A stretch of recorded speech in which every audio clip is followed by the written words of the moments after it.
Bonsoir madame, monsieur, bonsoir et bienvenue au centre technique de la FECAFOOT, ce bel endroit parmi tant d'autres qui font la fierté et l'orgueil de la commune de Nkola-Famba. Nkola-Famba, c'est également près de 50 villages, dont Kolmeyan, le village du célèbre et regretté lion indomptable du football, Marc-Vivien Foué. C'est également ces particularités et insolites qui font les mairies riveraines des grandes villes.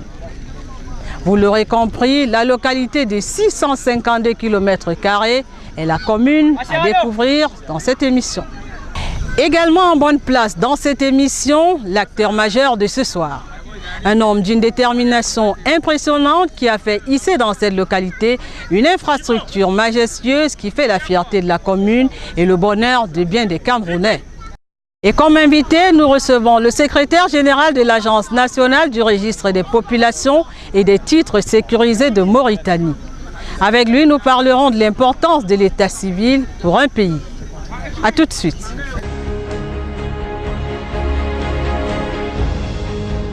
Une fois de plus, bonsoir. Limitrophe à la commune d'arrondissement de Yaoundé 4e, Nkola-Famba est, quand même à le dire son maire Jean-François Ndigouna, une commune biface, entendez, entre la ruralité et la modernité.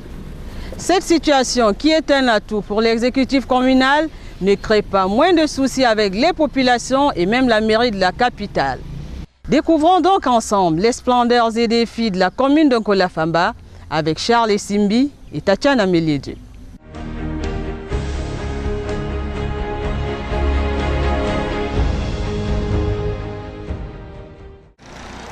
Située à proximité de la ville de Yaoundé, la commune de Nkola-Famba est l'une des 8 que compte le département de la Moufou et à Famba. Depuis sa création en 1995, cette localité s'est vue administrée par 3 maires, dont Jean-François Ondingui Ouna, à la tête de la municipalité depuis 2013. Les défis de ce nouveau magistrat municipal se déclinent dans le plan communal de développement. Le développement dans l'arrière-pays, c'est quoi? C'est l'eau, c'est l'électricité, c'est les routes pour désenclaver. Parce qu'il faut prendre les produits qui sont dans l'arrière-pays et les ramener dans les centres d'écoulement, dans les centres de consommation que sont aujourd'hui Yaoundé et Nkwaban. Donc, notre plan de développement comprend donc ces 3 axes: développement des puits, développement de l'électricité, développement de l'eau, par rapport aux 49 villages que nous avons. Délimité au nord par Hawaï et Dzeng, au sud par Yaoundé 4, à l'est par Fou et à l'ouest par la ville de Soa, Nkola-Famba subit parfois sa proximité avec la capitale politique, Yaoundé.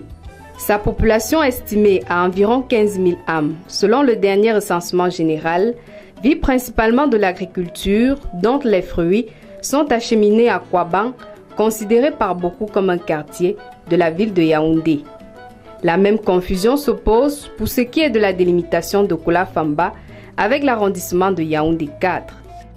Nous sommes au village Nkolo 2. Un Nkolo 2 qui appartient à Nkola-Famba. Mais nous avons des conflits avec Yaoundé 4, des conflits de limites. Ici, la difficulté que nous éprouvons, c'est que vous voyez par exemple la boutique qui est en face là, ou bien même le marché.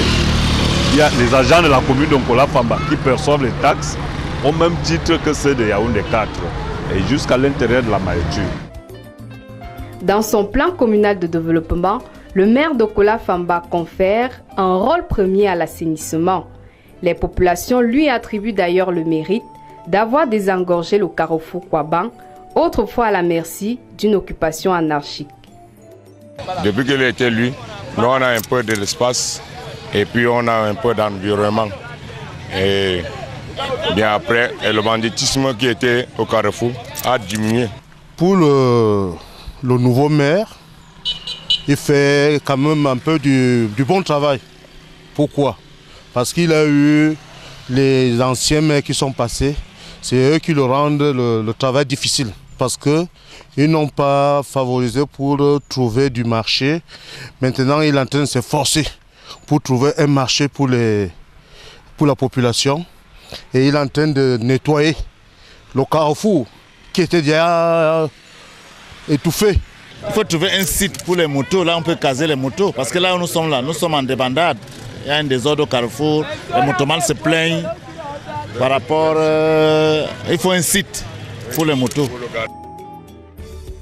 Afin de répondre à ces nombreuses doléances des populations, la municipalité entend aménager sur cet espace de 4 hectares un centre commercial ainsi qu'une gare routière au bénéfice des transporteurs et commerçants. Donc sur ce site, nous allons procéder à une distribution rationnelle des espaces. À tel endroit seront installés les Bayam Salam, à tel autre endroit seront installés les commerçants, à tel autre endroit nous allons installer les mototaximans, qui sont une des causes principales d'embouteillage au carrefour Nkouaban. À tel autre endroit, toute autre personne, tout autre commerçant qui exerce une activité quelconque qui est liée à l'activité du marché. Pour ce premier mandat qui en est encore à sa 3e année, Jean-François Ondingue Ona enregistre de nombreuses réalisations palpables, non seulement dans la partie urbaine, mais aussi rurale. Dans ces 49 villages que compte la commune de Kola Famba, la mairie s'est appliquée tant bien que mal à l'aménagement des points d'eau. Depuis qu'on avait eu le pompe à eau, ce pompe nous aide beaucoup dans le village d'Abanga. En dehors de nous, il y a certains gens qui sont là-bas vers Ayos, partout là-bas, au carrefour de Goudron là-bas. Même là-bas, tout le monde vient puiser l'eau ici. Réhabilitation des pistes agricoles, construction de salles de classe et bien d'autres. La mairie fait beaucoup de choses dans mon groupement Tsinga. Il y a la route bitumée. C'est une affaire qui est aussi extrêmement importante, qui est d'abord le premier atout. Il y a les réalisations des points d'eau, l'électrification villageoise. Il y a également le paquet minimum que la commune de Nkola Famba met à la disposition des écoles publiques ici pour l'éducation de nos enfants. La mairie de Kola Famba fournit également à ces écoles un appui technique qui passe par la distribution des tables bancs et la prise en charge du personnel. Le même appui technique est donné au centre de santé intégré de Kola Famba en termes de fourniture en équipement médical. Dans ses nombreuses actions en vue du développement, la commune de Kola Famba bénéficie de l'appui constant du Programme national de développement participatif et du Fonds spécial d'équipement et d'intervention intercommunale. Et j'aime vous dire que cet immeuble a été financé par le FECAM. Et nous sommes également là en train de négocier avec eux pour qu'ils nous prêtent de l'argent pour que nous puissions sécuriser le site par la construction d'une barrière. Et là également, à côté de la barrière, nous avons également comme projet d'aménager une tribune officielle. En ce qui concerne le PNDP, c'est un appui technique que le PNDP nous apporte. Nous avons dans la maison un cadre financier qui est du PNDP, un cadre technique également qui est du PNDP. Et en même temps, il y a tout un pan de formation que nous avons négocié avec le PNDP. En plus de ces partenaires au développement, d'autres administrations publiques accompagnent cette municipalité dans le cadre de la politique de décentralisation, bien appréciée par le magistrat municipal. Je prends la voirie urbaine. La voirie urbaine a été réalisée grâce à un appui technique et financier du ministère des Travaux publics. Je prends le marché de Nkouaban. Le marché de Nkouaban, qui est en cours de construction aujourd'hui, a été réalisé par un appui technique et financier du ministère du Commerce. Il en est de même pour les pistes agricoles, l'électrification rurale. Bref, c'est chaque ministère qui nous apporte son appui dans le cadre de la décentralisation. La partie urbaine de Kola Famba, constituée de Kouaban et ses environs, encore inhabitée il y a seulement quelques années, présente désormais un visage digne des grandes villes. Le développement se vit ici au jour le jour, favorisé par la présence de nombreuses infrastructures, notamment le centre technique de la FECAFOOT, que certains attribuent par abus au quartier Ouda, les collèges Holy Cross et Père Monti et l'Institut africain de l'informatique, ici au sommet du mont Kolanga. Kola Famba se singularise justement par son relief, fait de vallées et collines, mais aussi par un passé historique très significatif avec cette chaufferie supérieure des Bénés, construite en 1910 et dirigée par feu Sa Majesté André Amougou Anaba, jamais remplacé depuis son décès. L'autre repère historique est cette hélice qui date de l'époque coloniale. C'est un accident qui s'est produit ici le 11 mars 1949. C'est des Français qui étaient en mission commandée. Ils venaient, c'était une mission de photographie. Donc je crois 7 ou 6 personnes sont mortes lors de cet accident. Et tout ce qui est resté de l'avion, de l'hélicoptère, c'est cette hélice que nous avons implantée ici au carrefour Nkola Famba. Cette localité s'identifie par ailleurs par les noms célèbres de ses dignes fils, à l'instar du défunt footballeur Marc-Vivien Foué, dont le père fut maire de Nkola Famba entre 2002 et 2013. Aujourd'hui administré par Jean-François Ondingui Ouna, les défis de l'actuel maire sont de faire de la commune de Nkola Famba un véritable pôle de développement.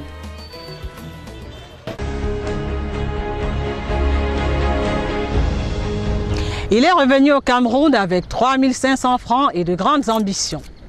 À force d'abnégation et de bravoure, cet informaticien de renommée a su tisser sa belle toile dans son domaine de compétences et a pu faire du Cameroun une référence en Afrique lorsqu'on parle d'informatique. Le label qu'il vend, l'IAI, l'Institut africain d'informatique, qui dresse majestueusement un campus en Kolanga dans la commune de Nkola Famba. Armand Claude Abanda, l'acteur majeur de cette émission, reparcourt l'histoire de ce campus imposant.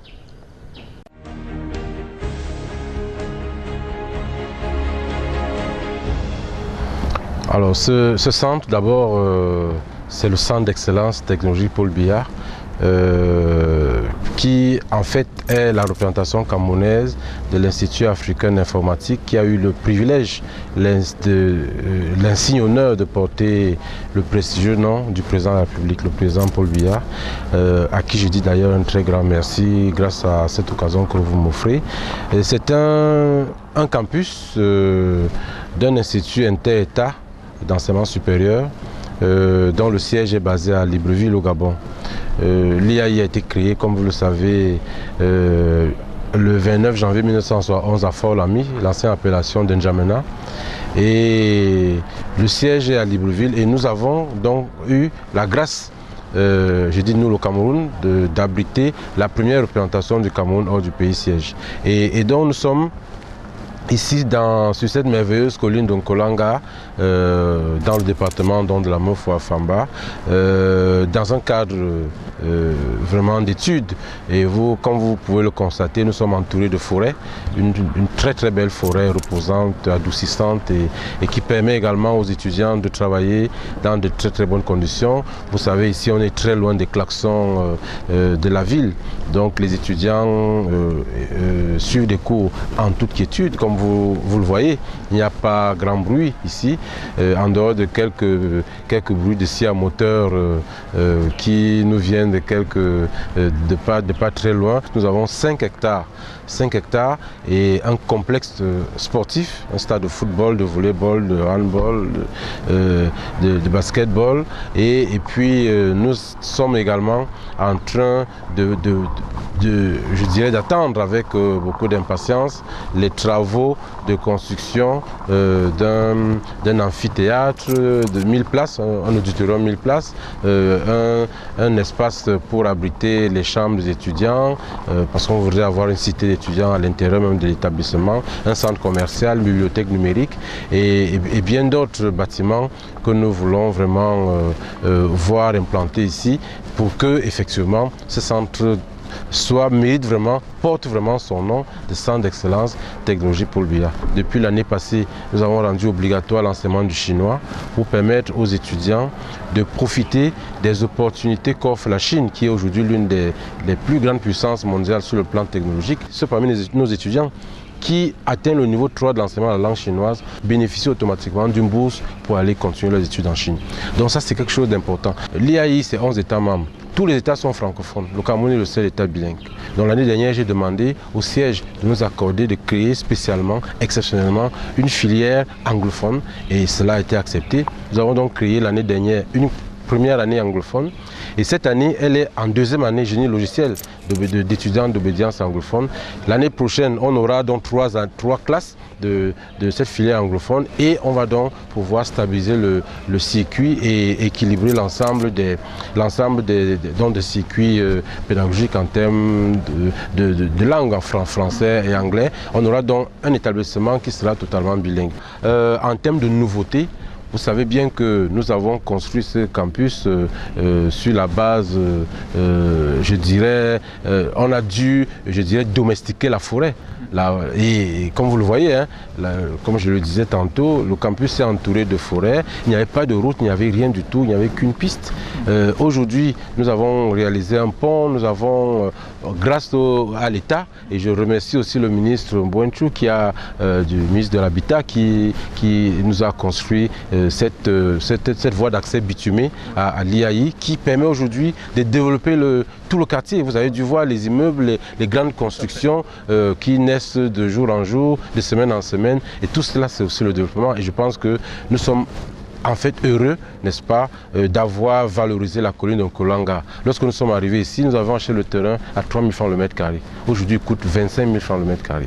Et je crois que cela montre que le terrain a pris de la valeur et cela montre également que les populations ont pu déjà avoir ont des espoirs d'être dotés d'un environnement, je dirais, urbain d'ici quelques années. Boïs Gaïr Sidi est l'invité de ce soir. Il est le secrétaire général de l'Agence nationale de registre des populations et des titres sécurisés de Mauritanie. Nous l'avons rencontré au cours d'un atelier sur les questions de sécurisation de l'état civil organisé par la Commission économique des Nations unies pour l'Afrique. Et il a bien voulu partager avec nous la belle expérience de son pays en la matière et bien sûr le bien fondé de l'état civil pour un pays. Entretien.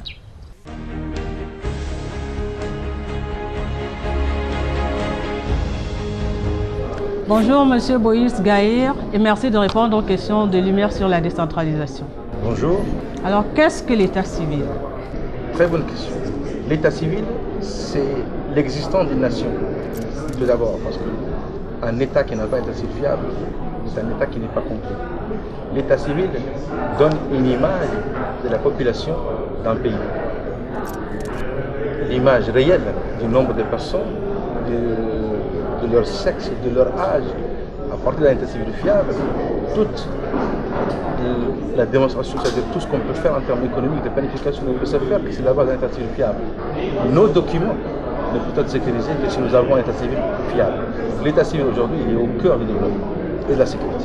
Alors état civil, c'est-à-dire que s'il fallait définir ça de manière simple, c'est quoi? C'est quel type de document? Pour monsieur tout le monde, c'est que les grands événements de la vie d'une personne, qui sont la naissance, le mariage, le divorce, le décès, ce parcours de la vie doit être inscrit. La naissance prouve l'existence de la personne, le mariage et le divorce, ce sont des cycles de vie, mais aussi quand il décède, parce que nous savons que quand on naît avec des droits et des obligations, et quand on décède aussi, il y a des obligations pour les ayants droit qui naissent de cet événement. Donc ce cycle de vie doit être reflété dans un régime qui s'appelle l'état civil. Alors vous prenez part à Yaoundé à un atelier sur l'amélioration accélérée des systèmes d'enregistrement des faits et des statistiques de l'état civil. Quand on parle d'amélioration accélérée, ça suppose qu'il y a un problème. C'est quoi le souci? Alors aujourd'hui, l'état civil dans nos pays, qui sont des pays en voie de développement, ne sont pas fiables. Parce que chaque pays dispose d'un état civil, mais qui est décentralisé, donné à des communes qui n'ont pas les moyens, et aussi on n'a pas la culture nous-mêmes d'enregistrer nos états civils. Il se peut qu'une personne naisse et décède sans qu'elle ait une existence civile. C'est quelque chose pour lequel l'Union africaine et les Nations unies incitent les pays à faire un état civil fiable et d'abord créer des structures qui permettent aux citoyens d'enregistrer leurs faits et aussi faire une collaboration entre les pays pour que chacun bénéficie de l'expérience de l'autre, qui va l'aider à avoir un état civil fiable avec un registre de la population. C'est quoi les proportions du problème, par exemple, aujourd'hui en Afrique ou en Afrique francophone? Parce que précisément, là, on parle de l'Afrique francophone. Si on prend en termes de statistiques, aujourd'hui, la majorité des pays est en taux d'enregistrement de 50 à 70%. Ça veut dire qu'il y a 30% de la population qui n'est pas enregistrée. Qui dit qu'il n'est pas enregistré, dit qu'elle n'a pas d'existence. Elle ne peut pas voyager, elle ne peut pas voter, et dans les statistiques officielles, elle n'existe pas. Donc, aujourd'hui, les nations sont invitées à mettre de l'accent sur cet état civil parce que les questions de sécurité qui s'imposent aujourd'hui, qui sont devenues une réalité, il n'y a pas un pays qui n'est pas touché. Les questions de développement concernent tous les pays et sans enregistrement de la population, sans suivi de cycle de vie, ces questions sont non maîtrisables. Et aujourd'hui, nous sommes obligés par l'insécurité qui nous entoure, par les besoins de développement, de fiabiliser notre état civil et que chaque État met le paquet pour bien faire un état civil fiable et créer un registre de la population. Alors les solutions efficaces qu'on propose aujourd'hui, c'est quoi? D'abord, aujourd'hui, les nouvelles technologies s'imposent. Ce n'est plus une question de choix. Les nouvelles technologies aujourd'hui permettent de créer ces registres, de créer des liens entre elles. Et si on prend les pays qui ont aujourd'hui un état civil très moderne, c'est qu'ils ont choisi le choix de la technologie. Ils ont choisi les nouvelles technologies, ils ont choisi des registres numériques leur permettant d'enregistrer et de suivre le cycle de vie de la personne. La décentralisation, qui est une très bonne chose, nous oblige aujourd'hui à donner le droit aux maires, aux chefs du village, mais ce droit doit être accompagné de formation, doit être accompagné de moyens. Et si nous savons que dans nos pays, on a encore des problèmes d'énergie, on a encore des problèmes de transport d'information, tout ceci remet en cause ces besoins, mais aujourd'hui la technologie nous permet de donner l'accent, de mettre l'accent sur ceci et de dépasser ces problèmes pour enregistrer tous les fils d'état civil qui sont vitaux pour les pays. Alors justement, en ce qui concerne votre pays, la Mauritanie, elle se trouve dans quel cas? Est-ce que c'est un pays qui va dans le sens du développement? La Mauritanie en 2009 avait un état civil comme ce qui se fait aujourd'hui dans la majorité des pays francophones. C'est un état civil décentralisé, où chaque région avait son état civil, où une personne peut exister 2 à 3 fois dans le même registre ou ne pas exister. Donc le choix ici qui a été fait, et ça ne peut se faire qu'après une volonté politique. Je répète bien, une volonté politique, que les politiques du plus haut niveau décident de mettre en place un état civil fiable et en le mettant au cœur du développement et de la sécurité. C'est la vision que la Mauritanie a prise en 2009 et elle a commencé à réfléchir sur comment faire un état civil fiable qui soit le cœur du développement. Pour ceci, on a dit, ok, nous sommes dans les années peut-être 50, on peut faire un bond technologique, parce que rien ne nous empêchait de le faire. Donc, en partant de l'existant, nous avons créé un registre biométrique, c'est-à-dire même l'état civil devient biométrique, c'est-à-dire que toute personne au-delà de 10 ans est enregistrée avec ses empreintes. Et l'état civil aujourd'hui est mis comme moteur de développement et nous avons en 5 ans, ou même moins en 4 ans, enregistré plus de 96% de la population. Il nous reste encore 4, c'est-à-dire le défi d'enregistrer les 4%, mais on a dépassé le problème d'énergie, même s'il existe toujours. On a dépassé le problème de la connectivité, parce que la technologie aujourd'hui le permet avec les smartphones, avec les mobiles, avec les tablettes. On peut faire des navettes et enregistrer les faits, mais tout en mettant avec nous le pouvoir et les maires, l'ensemble de la population est aujourd'hui mobilisé pour que ces registres vivent. Et c'est quelque chose qui nous a permis, en mettant l'état civil au cœur de la sécurité, de bénéficier de documents sécurisés, parce qu'on sécurise le processus de son entrée, c'est-à-dire de la déclaration, sécurisation des données, et on sort des documents aujourd'hui qui sont parmi les mieux sécurisés au monde.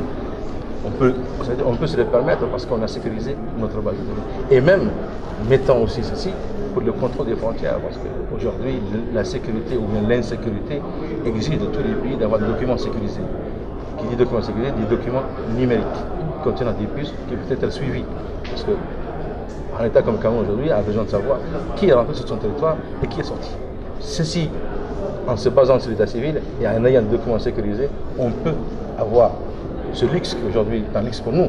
D'autres pays l'ont fait, les Européens l'ont fait aujourd'hui. Quand on rentre dans un pays européen, on sait quand on rentre, on sait quand on sort.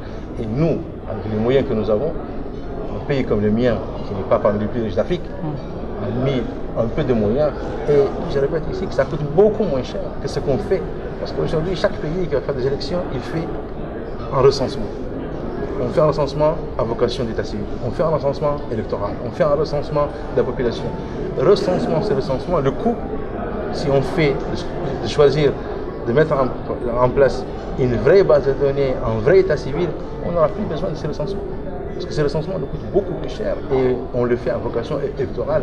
C'est quoi la liste électorale? Ce n'est qu'une soustraction du registre de la population pour des personnes ayant le droit de voter, l'âge de voter.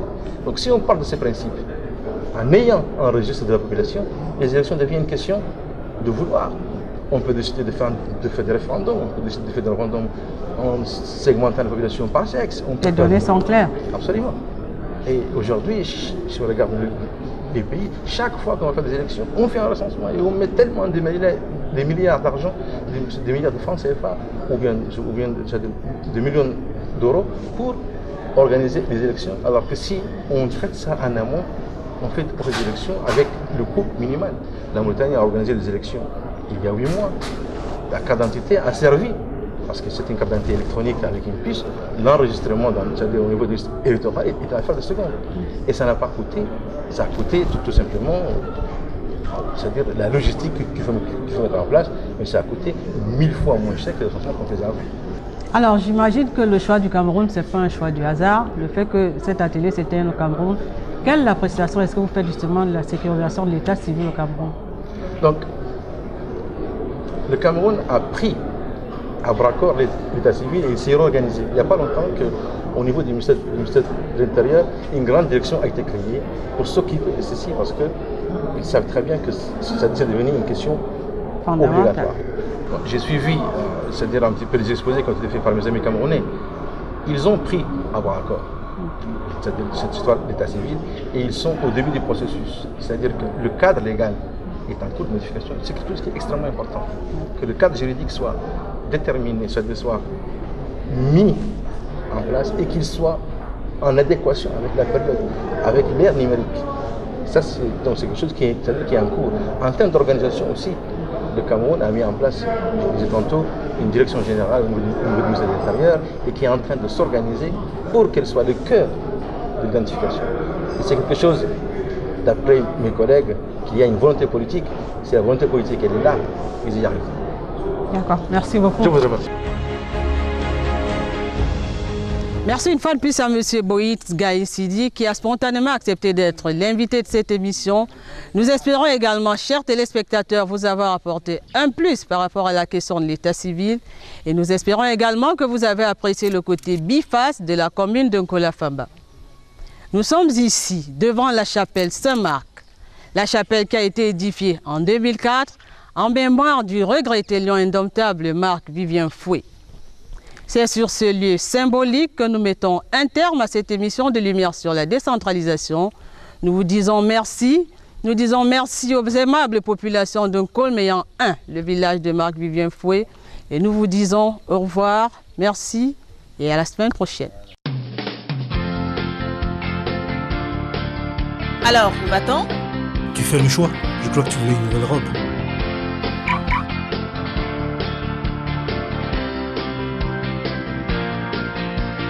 Affirmez votre style. Démarquez-vous avec les prêt-à-porter de luxe Super Boys.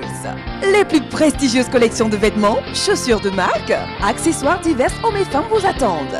Le gage du style unique, c'est Super Boys. Les magasins Super Boys sont situés à Yaoundé. Téléphone 222 22 35 63. Douala 233 42 86 44. Super Boys, pour les hommes et les femmes super.